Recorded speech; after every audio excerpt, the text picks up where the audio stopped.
Il était l'un des plus grands espoirs du football anglais et il a failli tout perdre. À seulement 20 ans, Dele Alli faisait rêver tout un pays. Des buts spectaculaires, des passes magiques, une confiance insolente. Il brillait à Tottenham, humiliant même le Real Madrid en Ligue des Champions. On parlait déjà de Ballon d'Or, de futur capitaine de l'Angleterre. Mais après la Coupe du Monde 2018, plus rien.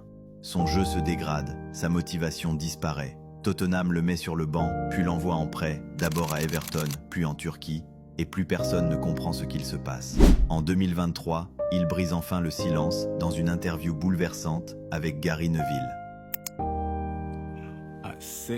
À 6 ans, j'ai été agressé par l'ami de ma mère, qui était souvent à la maison. Ma mère était alcoolique.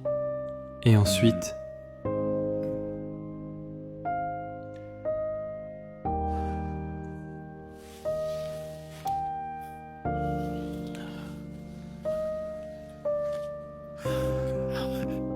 Désolé. Ne sois pas désolé. Donc ça s'est passé à mes 6 ans. Puis j'ai été envoyé en Afrique pour apprendre la discipline. Et puis j'ai été renvoyé. À 7 ans, j'ai commencé à fumer. Et j'ai commencé à vendre de la drogue. Vendre de la drogue? Ouais. Une personne plus âgée m'a dit qu'il n'arrêterait pas un enfant sur un vélo.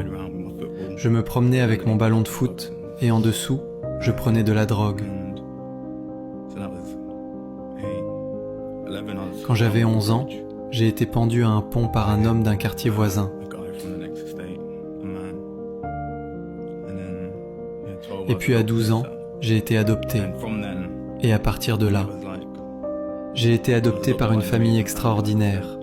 Je n'aurais pas pu demander de meilleures personnes pour faire ce qu'elles ont fait pour moi. Même au sommet, il se sentait vide. Il cachait sa douleur derrière les sourires, derrière le terrain, jusqu'à ce que tout explose. Dele Alli tombe en dépression, sombre dans les addictions, puis entre en cure de désintoxication. Aujourd'hui, il essaie de se reconstruire. Il n'est plus une star, mais son message est immense. Dele Alli n'a pas juste échoué dans le football. Il s'est surtout battu pour survivre à une vie que personne ne devrait vivre. Et ça, c'est bien plus fort que n'importe quel trophée.